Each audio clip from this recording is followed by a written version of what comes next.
ভাবুন একবার, আপনি এসেছেন পৃথিবীর সবচেয়ে বড় মঞ্চে, হাজার হাজার মানুষ, বিশ্বের শ্রেষ্ঠ বক্তা, পণ্ডিত, ধর্মগুরু সবাই উপস্থিত।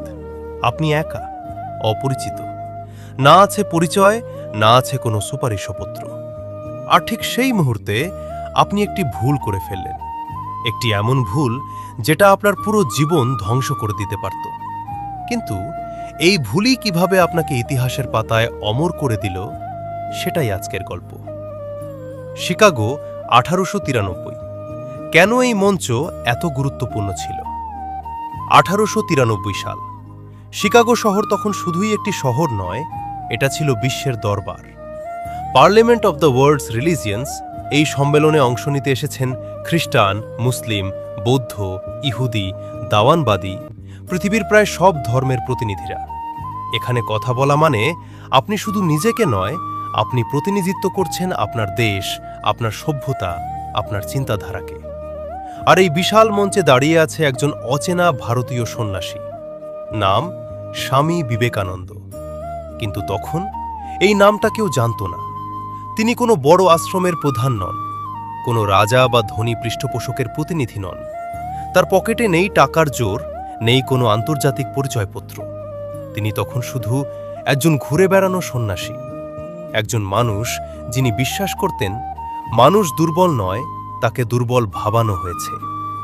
কিন্তু বিশ্বাস আর বাস্তব, এই দুয়ের মাঝে তখন ছিল এক ভয়ঙ্কর ফাঁক।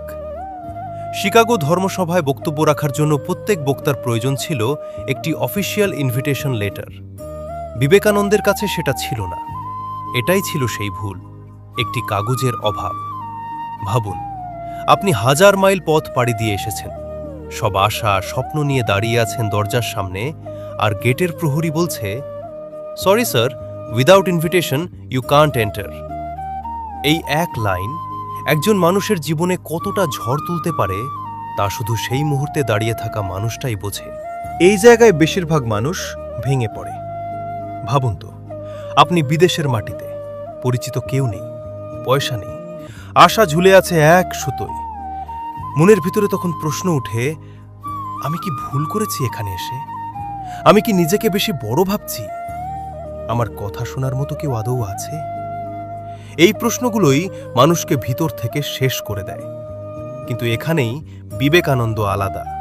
তিনি পালালেন না, অভিযোগ করলেন না, নিজেকে ছোট ভাবলেন না, বরং তিনি নিজেকেই বললেন, যদি দরজা বন্ধ থাকে তাহলে হয়তো ঈশ্বর আমাকে অন্য দরজা দেখাবেন। এই বিশ্বাসটা শুধু কথার দর্শন ছিল না, এটা ছিল জীবনের দর্শন। তিনি সাহায্য চাইলেন, মানুষের সঙ্গে কথা বললেন, নিজেকে লুকালেন না।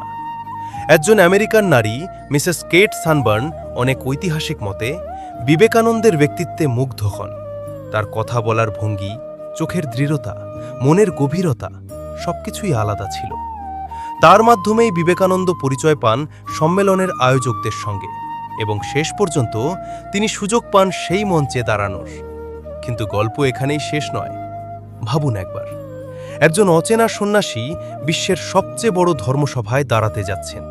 চারপাশে নামী বক্তা, দামি স্যুট, প্রস্তুত করা ভাষণ, আর তিনি?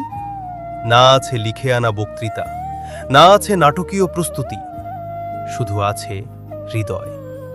তিনি বললেন, sisters and brothers of America. এই এক লাইন, শুধু একটি সম্ভাষণ, আর পুরো হলো উঠে দাঁড়ালো। করতালিতে কেঁপে উঠল শিকাগোর মঞ্চ। যে মানুষটাকে কিছুক্ষণ আগেও কেউ চিনত না, তিনি হয়ে উঠলেন সম্মেলনের কেন্দ্রবিন্দু। আজ আমরা খুব সহজে ভেঙে পড়ি। একটা রিজেকশন, একটা ফেইলিওর, একটা ভুল সিদ্ধান্ত, আর আমরা ভাবি সব শেষ। কিন্তু বিবেকানন্দ আমাদের শেখান, ভুল মানেই শেষ নয়, ভুল মানে প্রস্তুতির ডাক। যদি ভিতরে শক্তি থাকে, তাহলে সামান্য ভুলও বিশ্ব বদলে দিতে পারে। আপনার জীবনে হয়তো আজ একটা দরজা বন্ধ, হয়তো মনে হচ্ছে আপনি ভুল পথে এসেছেন। কিন্তু মনে রাখবেন, ইতিহাস তৈরি হয় এই বন্ধ দরজার সামনেই দাঁড়িয়ে।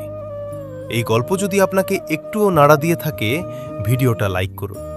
আপনার জীবনের কোনো ভুল আপনাকে সবচেয়ে বড় শিক্ষা দিয়েছে, কমেন্টে লিখুন। আর যদি চান এরকম আরও শক্তিশালী, জীবন বদলে দেওয়া গল্প, সাবস্ক্রাইব করুন চ্যানেলটি, কারণ ভিতরের শক্তি জাগলেই ইতিহাস বদলায়।